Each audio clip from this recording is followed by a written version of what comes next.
Hello, everybody. Welcome to MedDwise podcast. In today's podcast, I am delighted to host Mr. Sanjay Ganapathy, a pioneering entrepreneur who has made lasting impact in the transfusion medicine as well as pathology lab chains in India. Sanjay is the founder and managing director of Span Healthcare, an organization that is dedicated to the improvement of transfusion medicine technology in India, as well as the founder and managing director of Diagnostica Span, which is his diagnostic path lab chain enterprise.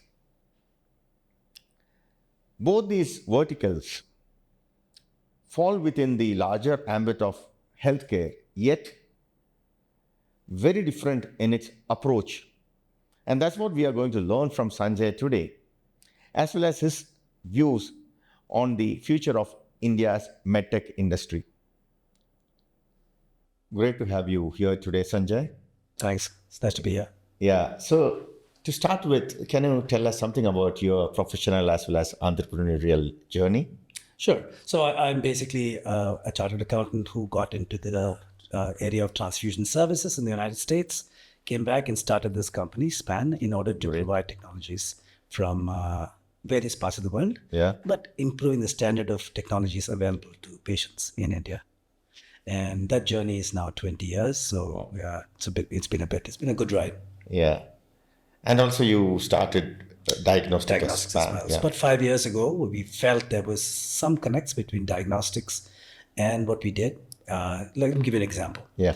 We typically get to small and large, medium hospitals in our business with the blood banking. Right. And they tend to need diagnostics, better quality in smaller hospitals that can't have a complete suite of tests available to them in their laboratory. Right. So we provide HLM services. So we've adopted a few hospitals Okay. to work with, and we provide a complete technology for them. So much more expanded technologies, higher quality than they could otherwise afford. Right. That's one thing in diagnostics. We also see a lot of connect between the blood donors. Yeah. So we work with blood centers that allow their donors to get some small coupon, something that allows them to get discounted testing. This is not value in terms of money, but it is family and friends who can get diagnostics at a lower price because of the good act of donation by the person who has come for the donation. Right. So how many labs do you have now? We have 13. Okay. Need to break that jinx real quick. Right. Mostly in Maharashtra and Bangalore? Correct. We've got 8 in Maharashtra, 3 in Madhya Pradesh, 2 in Bangalore, and 1 in Rajkot in Gujarat. Okay. Yeah, we're in the process of trying to increase that. Great. We have now got into a arrangement with Max Labs, doing like a resource sharing, if you will. So we use the same laboratory for some of the work we both do. They address the B2C and we address the B2B. So there isn't much competition. And so it works for them and works for us too. Gives them a low cost entry into various cities and allows us to do some cost sharing.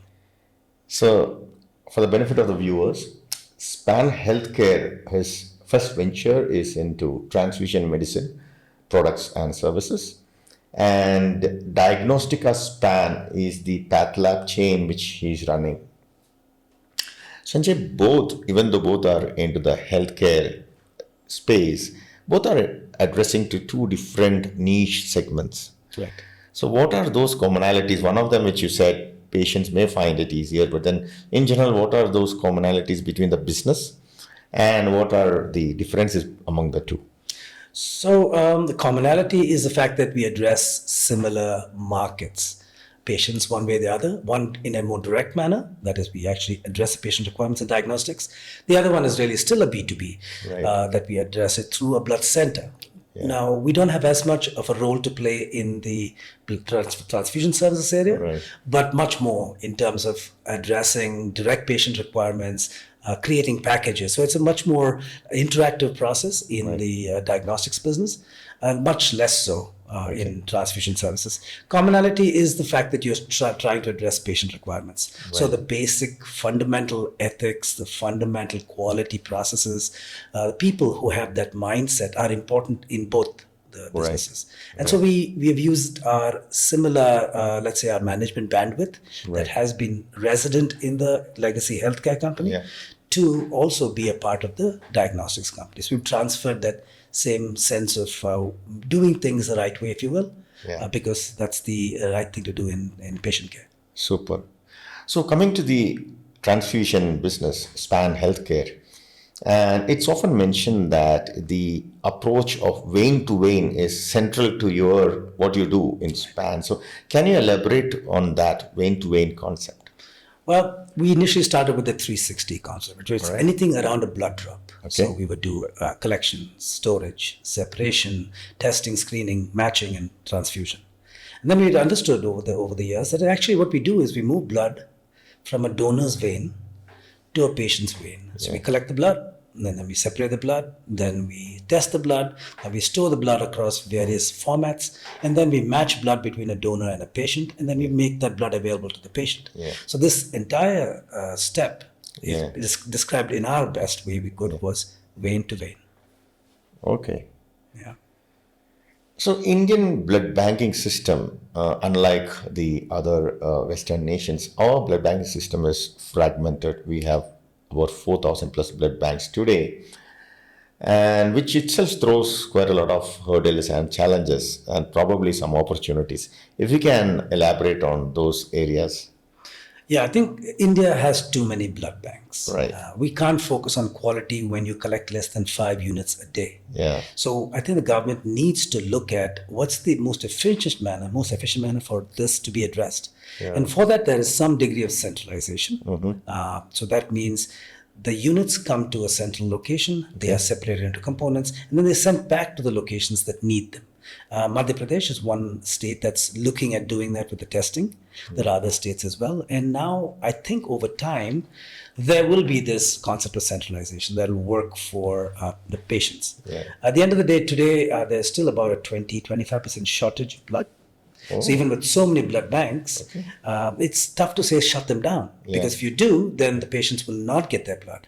So I'm not saying that. I'm only saying create processes that allow the access, the last mile access. If you're in a small town, you need that blood bank that has the personal connect with the patients and the donors in that location. Unless a government can step in, and governments, any government, are generally inefficient in that last bit. So it's best to leave it with them. But create quality by saying, okay, look, we'll do your collection, we'll do your testing, we'll do separation for you. So we can maintain quality processes and give better blood to the patients by creating that. So I think this is a big role for the government to play in our country. They're doing a great job. Look, if you look at 20 years ago and now, the number and the quality processes that have come on, they're fabulous. We just need to create more of them and less new blood banks, which have suboptimal collections. So in that sense, I think we need more blood storage centers than the blood banks. Correct. We don't need as many blood banks. We need the connection between these last mile points. Let's call them primary health centers, if you will, because it stays within the ambit of the government, and their connection with the central blood processing unit. Now, many places have done this. And again, I bring Madhya Pradesh up. I'm sure Orissa is a good example.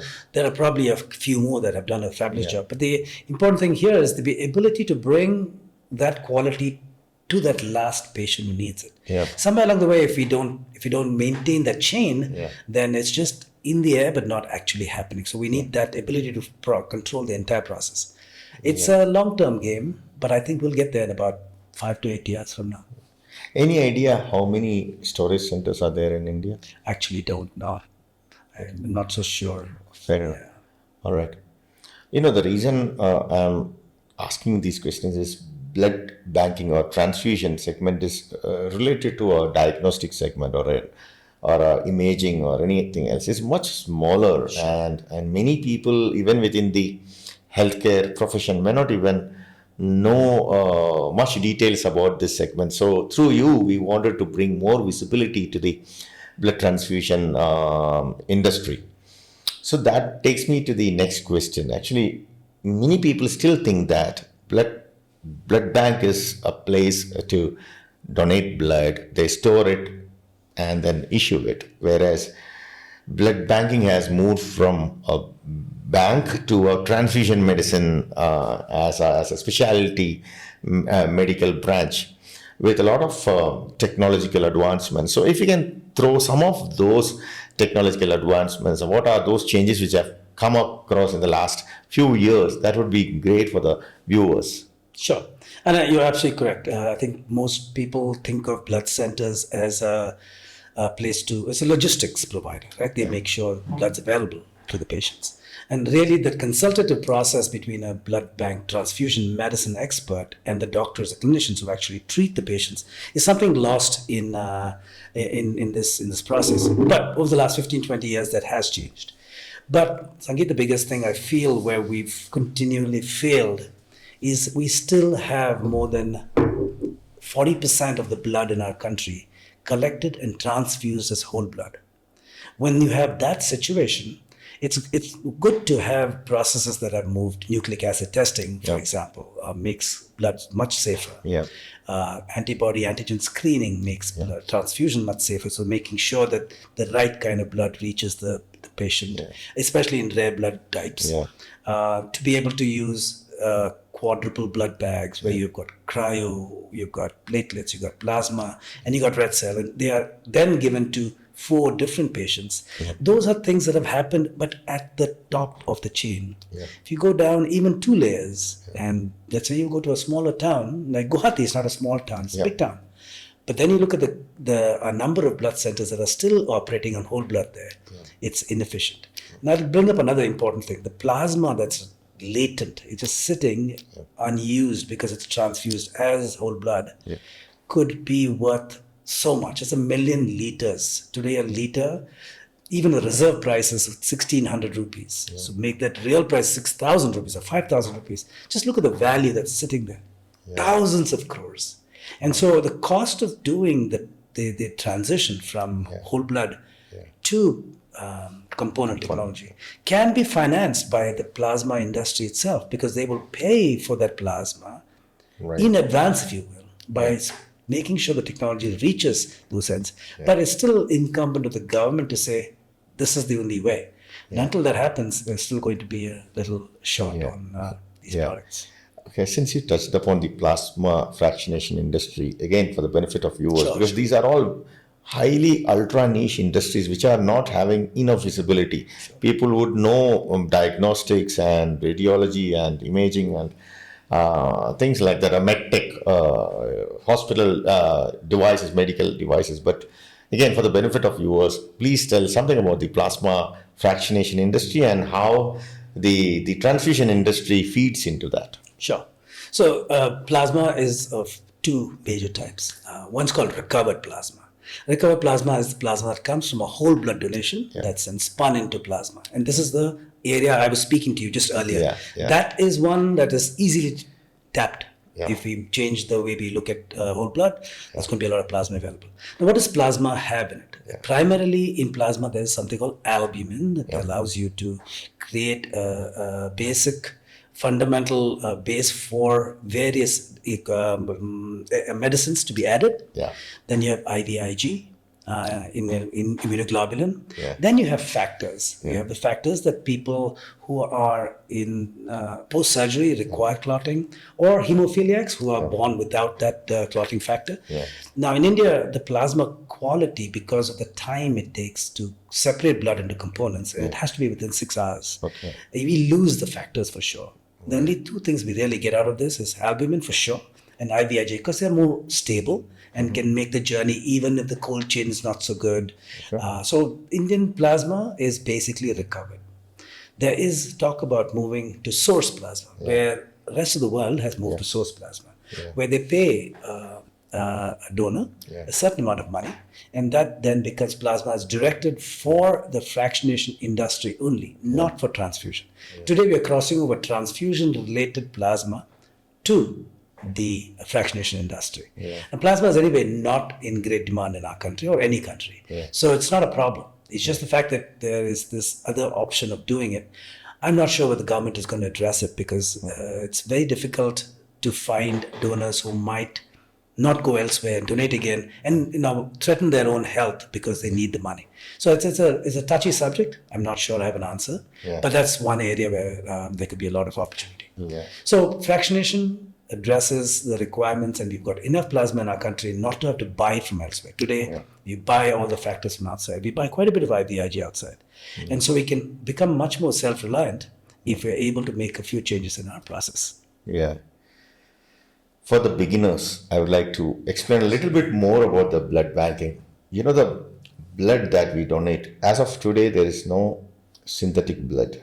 The whole blood banking industry is based on the donations by voluntary donors. That donation, that's the blood donation, which goes into a blood center, is broken into components such as platelets, RBC, and plasma. So every unit of blood, so 1 unit of blood is about 350 or sometimes 450 ml of your whole blood.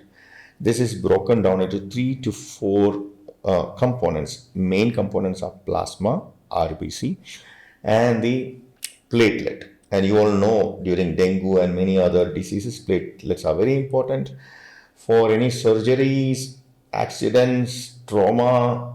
The RBCs are very important, and plasma is very important for many treatments such as burns, coagulation related, that's clotting disorders and factors, and there are a lot of things. So the plasma either is transfused, or majority of the plasma is sent to or purchased by a plasma fractionation company, and then they break it down into quite a lot of very important vital ingredients such as factors and other things, which becomes part of either drug or a treatment.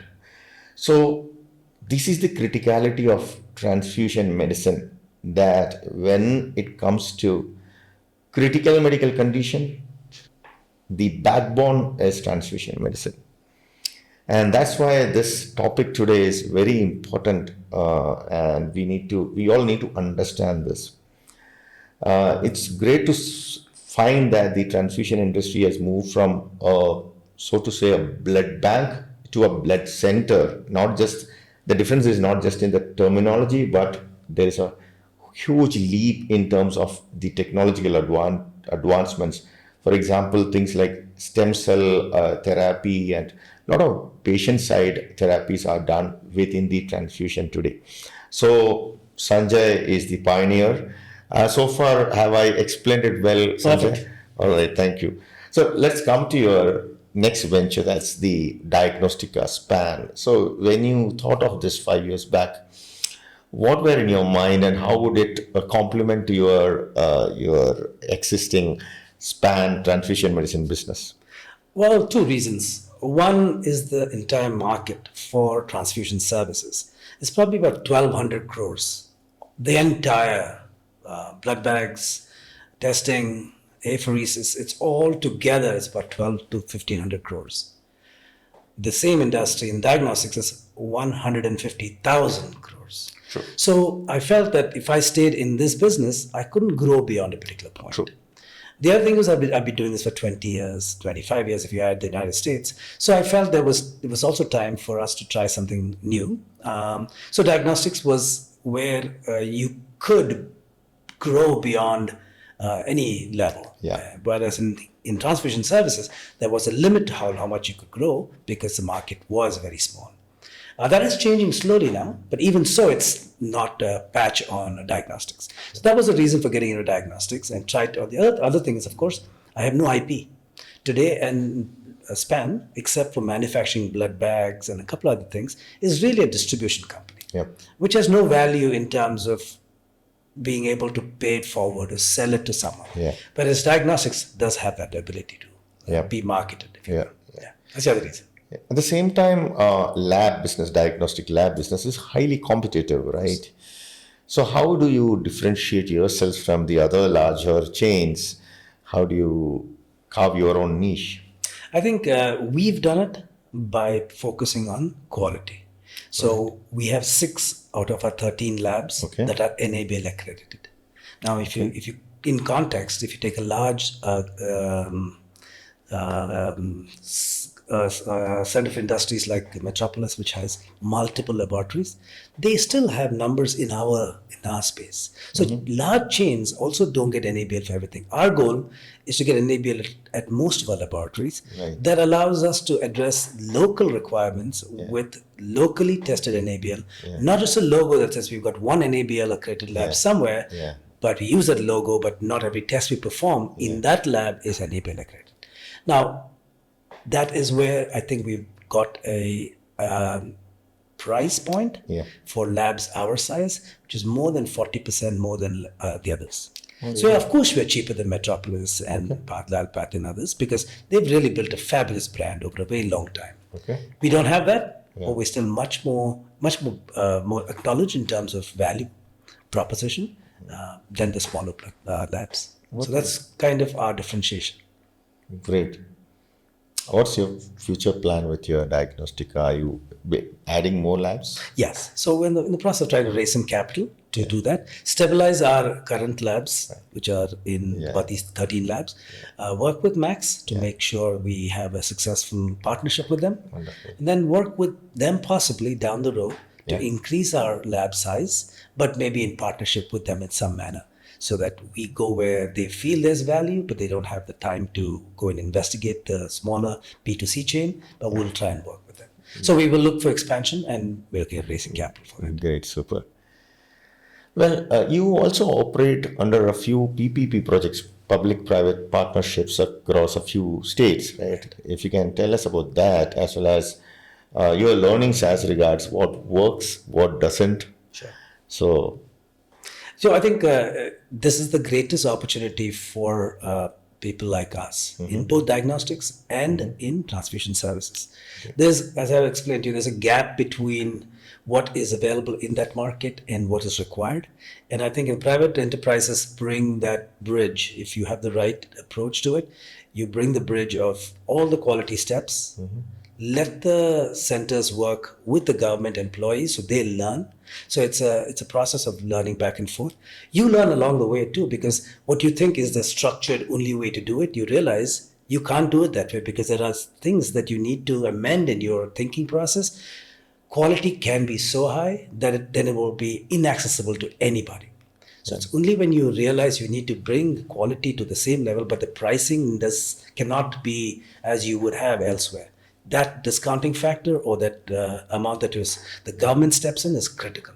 So in India, I think, Sangeet, going forward over the next 10 years, the government is going to be the most critical place for all of us to do work. Because even today, 65% of all business comes from the government, even transfusion services, or if you go to diagnostics. Right. So if you look at the large, that's where the growth is going to be. In the smaller states. If you think about tier 1 cities, tier 2 cities, we're used to getting our results done in 4 hours, 6 hours. You go down beyond the larger towns, and these guys need 2 days to get their results, maybe 3 days. So I think what we want to do is we want to compress that. We want to bring that testing collection process to the last mile, 10 villages a day, bring those tests in, send them report locally. So those are things that are really going to be the value proposition. Now, government has to be a part of it. Unless they subsidize it, unless they allow piggybacking, for example, anemia screening, in addition to diagnostics. If they find partners who are willing to take that investment and go forward, you can build a brand, it can be profitable, and you can really do a lot of service for them. So I think government has been as a great part of what we do. We're very grateful for the opportunity to work with them. And we will continue to look at that as our serious part of our growth driver. which all states you are associated with? Right now in Madhya Pradesh. Okay. So we're looking now to expand that into Karnataka. Okay. We're looking to expand Tamil Nadu. Oh, really? We're also looking at Chhattisgarh. So 3 or 4 So places. that's the blood bank side or the lab side? Blood bank side. Blood bank side. In the lab side, I just don't think we're large enough to be able to really implement statewide diagnostics. Okay. So I don't expect that's something that I'd be looking at in the near term. So you run their blood banks, is it? Correct.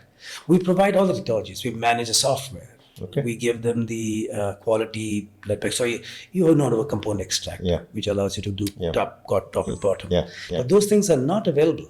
in a And even technical way, yeah. tertiary care centers in a major city. Yeah. We're bringing that to the smallest little town in Madhya Pradesh, and that is being done in a manner that manages the entire process. So you have software that allows dashboard reporting at the government level. Yeah. It also allows you to improve the quality of each component of the that goes into collecting and transfusing blood. Yeah. So you integrate it into the entire ecosystem. That's how it works. Wonderful. Because if my major point is, if the people who actually do the work are not convinced, you're not going to be successful. You can throw a Mercedes at someone who doesn't drive, and it's of no value. Yeah. But the lovely part about the government there is they are so inclusive that they allow their teams to learn these things and implement it. So even if we walk away down the road, they've got the process in mind. They know what they do and why they do what they do. So it will be right to say that you have actually enhanced the standards of technology in these blood banks. For example, you said component separation. I believe you are also doing NAT testing. So, which were all not there for many, many years. And so the partnership has benefited the patient by getting more safer blood. Sure. But the vision came from them. That's the important thing. We couldn't have forced the vision on them. Right. The vision was from the government that believed that they can make a change without a large amount of money. Yeah. And so when you put all the little dots together, it made a big difference overall. But it had to have all the dots. One by itself would not have worked. Yeah. So it's every little step and making sure it worked. So Yeah, unlike many other countries where the blood transfusion system is centralized and where one country will follow every single blood center as the same standards.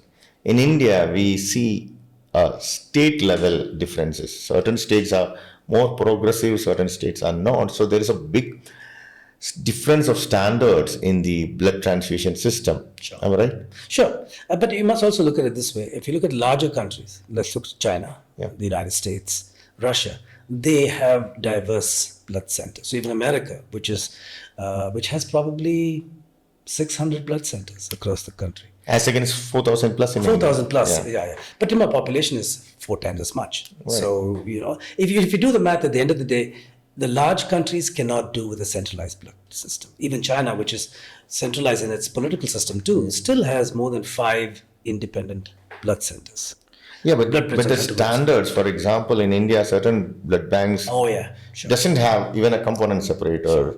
Many of them have. Certain places have apheresis. Some of them, NAT testing, again, only about 10% of blood banks do it. So that difference in standards, and at the end, the person who is receiving the blood unit, that person may not know all of them, but then that's where the risk of unsafe blood also lies, right? Sure. No. That is absolutely well put.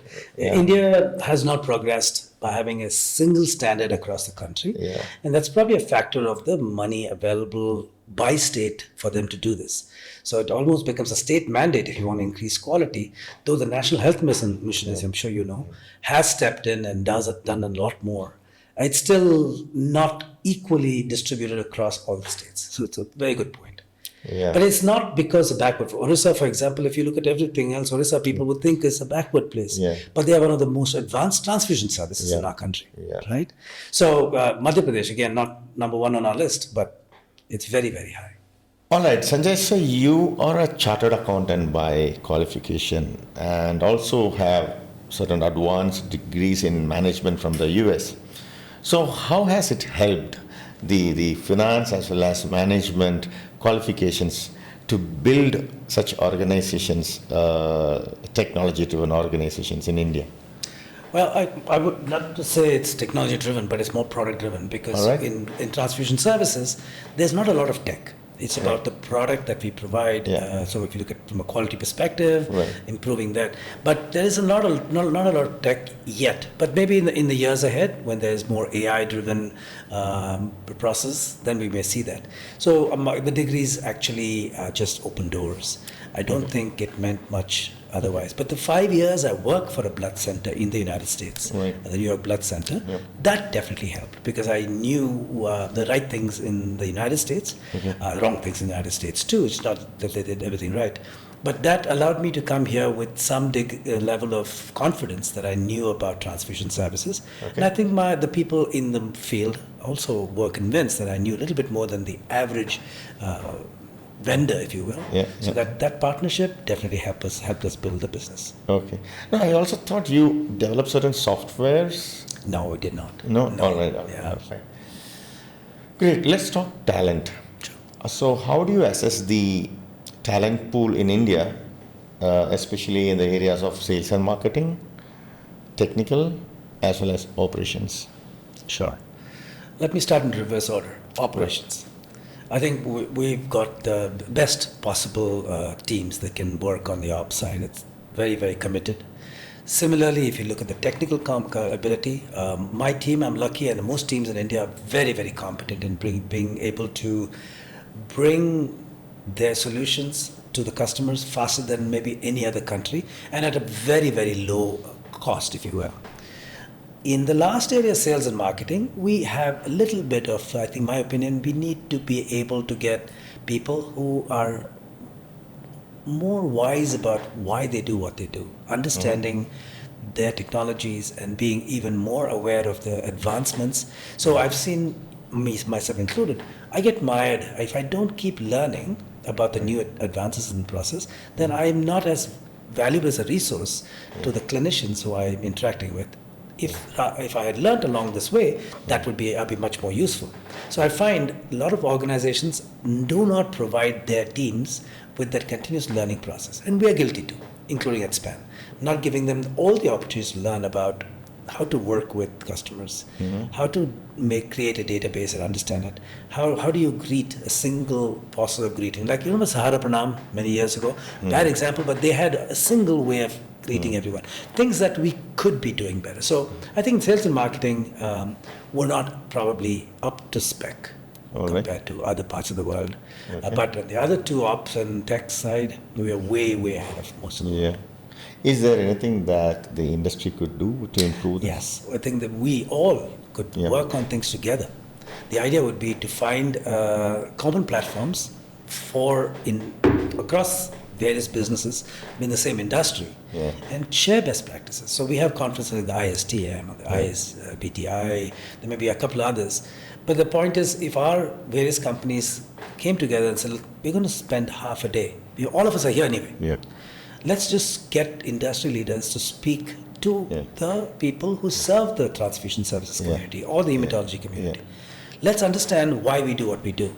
And having 2 or 3 leaders talk about it to the industry. These are not doctors. These are us, you and me. True. And tell us why they did what they did. Have an interactive process. It'd be a wonderful idea. Just half a day before the conference starts. Everyone's there already. So, very well said, Sanjay. Actually, MedDwise is also one of the initiatives of MedDwise, as we bring together all the professionals of the industry, is also to upskill the younger ones, the youngsters. And these podcasts, to a great extent, exposes them to various possibilities in front of them. Apart from the podcast, there are many other things that is in the offing. It's in the planning stage, as regards upskilling, industry mentorship, and other motivational things that are aimed at the youngsters in the industry, actually. So, and to a great extent, the benefit goes to the people in the sales and marketing and strategy. If only they understand that the shortcut to the top is through sales. Right. Most people do not understand that. Most people think sales as a difficult profession. But if only they understand that this difficulty is what takes them to the top much faster. Sure. If you are into, let's say, accounts, you remain as at best you become a supervisor, or hopefully one of them makes it to the CFO.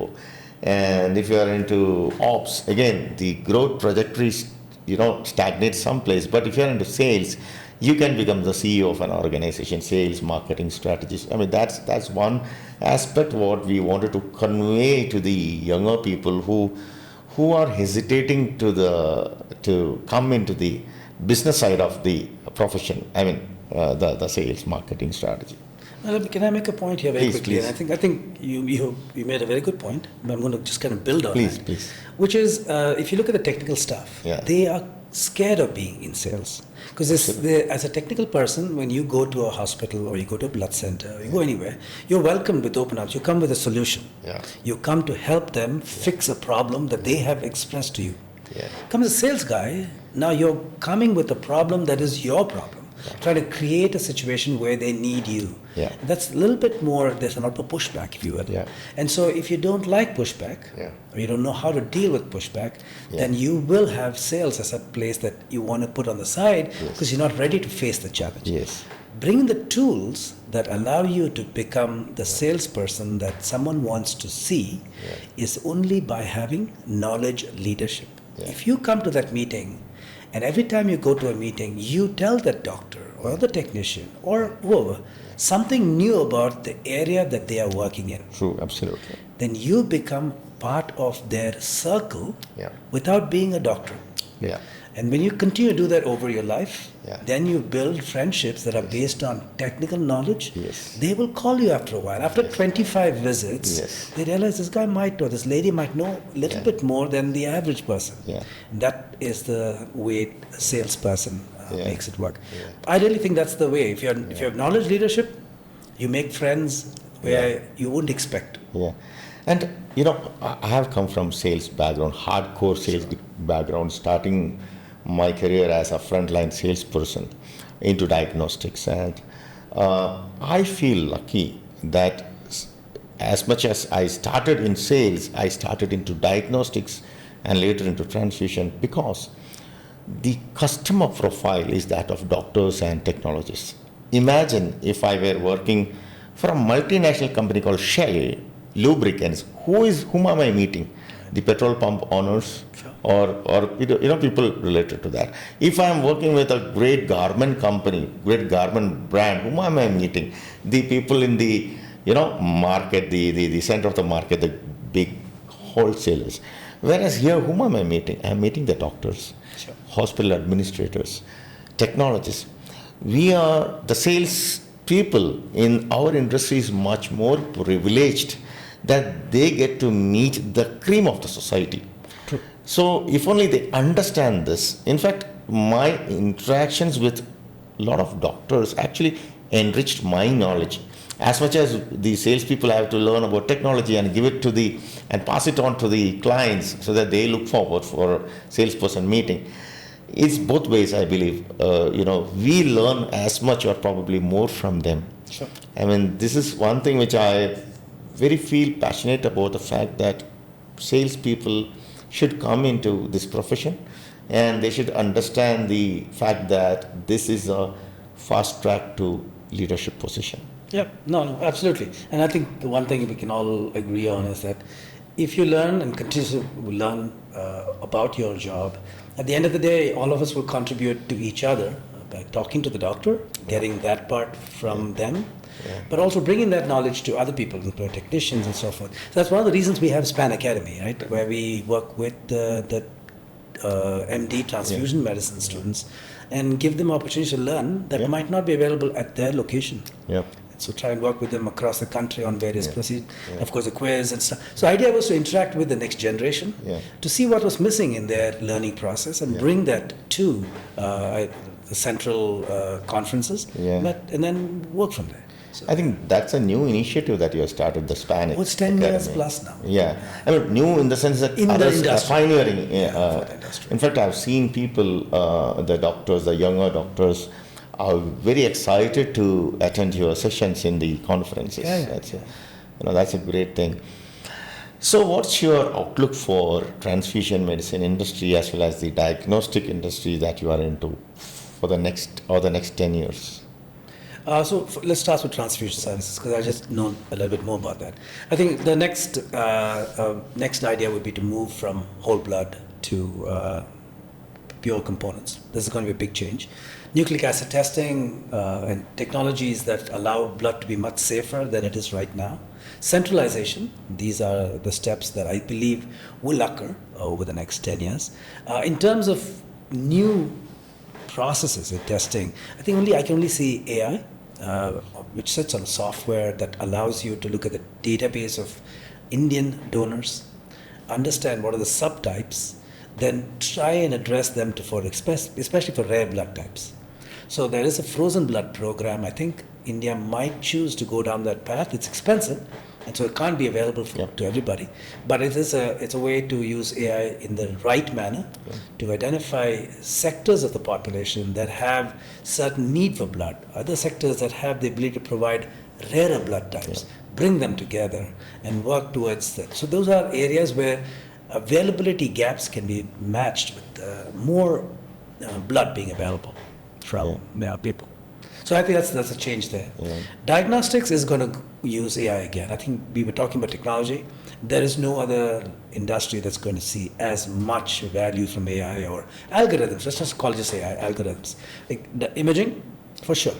After 1 million images are scanned of 1 million kind of people, and you got the read, and then you put that into AI, it has got 100,000 iterations and pulls out one possible solution. Then it's up to the doctor to check whether that solution applies, but it gives that person a couple more choices that otherwise they might miss. So that's AI then in imaging. The same works in diagnostics. When you find a male, 53, diabetic, and their progression on the disease, if that can be captured in some manner, and that the next patient, 53, male, diabetic, gets a different treatment regimen because this one did not work, or gets the same one because it worked perfectly. Then you go down to the genetic subtypes. So I think in the next 10 years, you will see that changing. The ability to diagnose diseases in advance. So I cannot tell you when you will get colon cancer, but I can tell you a good chance of getting colon cancer. Now, how does it help you? You test yourself more often than I do, right? Because you know you have this possibility, right? So those are the things that are really going to change because we're going to be able to tell you you have a chance of getting this disease, and therefore you will change your behavior to the extent you can if you're a smoker or you eat a lot of spicy food and you have this. You stop doing those things. But more importantly, you start testing yourself. So that's why I say diagnostics industry growing rapidly, using these technologies to prove. Some of it will be crap because we will say things that we really can't back up. That's just marketing sometimes, wrong marketing.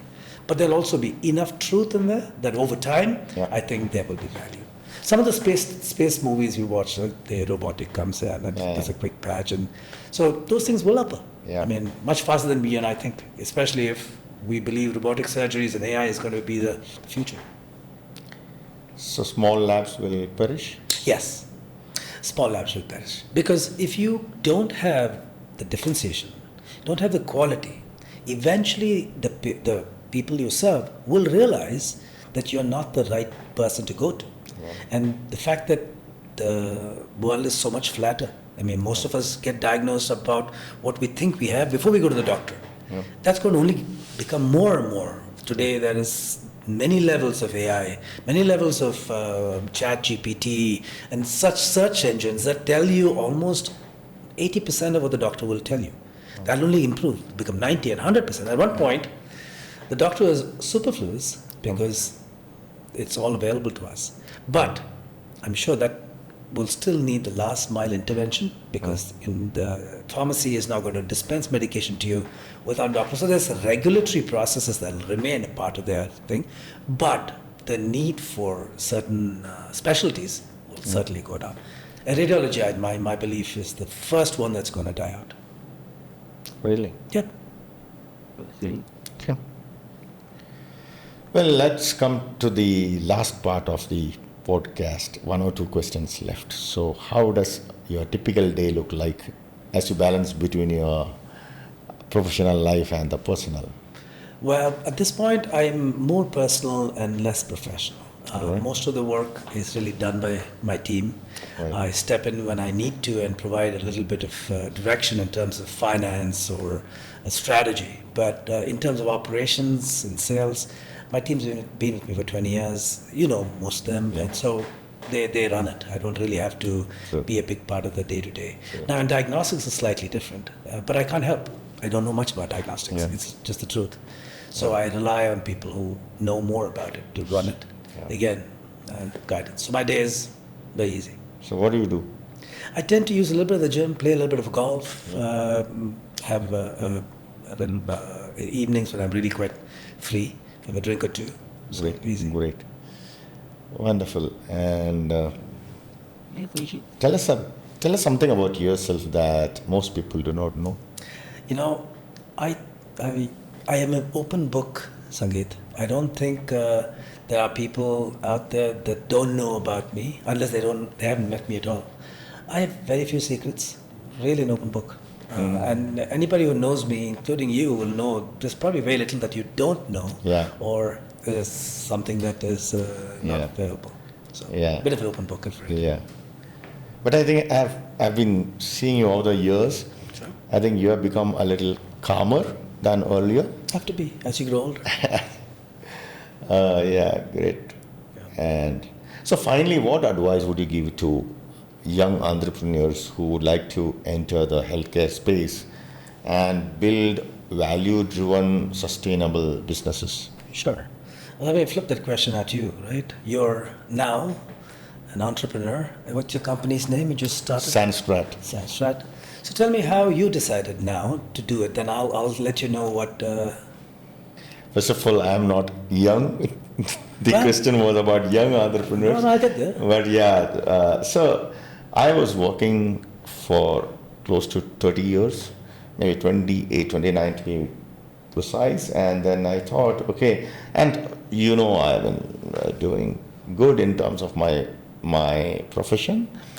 But it's all about self-actualization for me, following something which I was feeling passionate about for many years, but within the framework of an organization, it was very difficult to move out of the organization's expectations. So I thought, okay, as much I've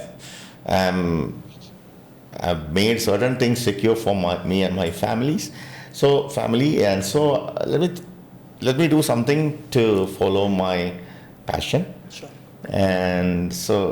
And life is all about experiencing. So there, on one side, there was a so to say psychological security of having a good job, but I mean I've experienced that as much as I could, and then if I don't try this, it will be very difficult. Okay, let me tell you that now it's getting personal. So I was having this conversation with Sumit Bagadia, who was my boss with Hemogenomics, managing director of Hemogenomics, and I told them, my plans to quit Hemogenomics and start off my own. And we were reasoning. He was reasoning with me, why, what, why not, how, what, things like that. So finally, I said, all said and done. Everything is great. There's absolutely nothing which I could say, this is the reason I need to leave. The only reason is I want to experience life. Still, he was relentless, Finally, I said, if I don't do it now, at my deathbed, I may regret it. Fair enough. When I said that, Sumit said, agreed. Right. Then I will not stop you, Sure. This is, I'm still associated with Sumit, and very closely. So this has been my reasoning. I'm still not a young entrepreneur, but yes, I feel that there is a lot of things that I could do under Sanskrit as regards offering the advisory services. I'm not alone. I have 10 more experts, each of them having a minimum of 25 years plus expertise in the diagnostics landscape. Somebody go to authority in point of care, someone go to authority in hematology, someone into molecular, like that. So I've been able to cobble up a team of about 10 experts, accomplished experts, who all of them have been having leadership roles in India, and that's Sanskrit. So we have been fortunate to have a few clients so far, mostly the global clients who wants to establish their business in India, but there are a few Indian clients as well who is, I mean, I thought global clients, but then it turns out that as much there is a need within the country also. So Sure. Great. Good luck with you and your team. Thank you so much. Coming back to your question about entrepreneurship, I think it is not for everyone, right? I think one of the things is there's a comfort of having your salary hit your account on a regular basis, the comfort of having to work in a structured environment, or at least having structure thrust upon you, even if you don't like it. So there's kind of twin-edged sword, if you like. You might not like it, but you have to live along certain protocols. And then this is the Wild West. If you get into entrepreneurship, then you must be willing to take things on that you might not like, might be compelled to do things that you don't like. Because here it's everything. In non-entrepreneurship, even a leadership role, you don't do everything. You might be CFO, you might be COO, you might be CIO, but these are all buckets. With entrepreneurship, you must be able to drive the product from soup to nuts. All of it is yours. So first thing, you must be willing to do that. That means get on your knees, get dirty once in a while. And that never changes. I've been in this now for 25 years. I still get my knees dirty once in a while, no choice. Second is knowledge leadership. Within an organization, you can choose to be bucket or segment oriented. In the business of entrepreneurship, you must know everything. A little bit of finance, a little bit of sales, a little bit of EQ, a little bit of IQ, a little bit of all of that has to be put together for you to be successful in the long run. You want to stay small? You can do it very easily. You want to get a little larger? Then you really need to be able to have a unified approach that the team also understands. So if you want to be an entrepreneur, please understand the sacrifices. The rewards are fabulous. Risks are higher than when you work with someone. And so you choose from that point of view. Great, Sanjay. Thank you so much. Good luck with everything you're doing, man. Yeah. Thank you, Sangeet.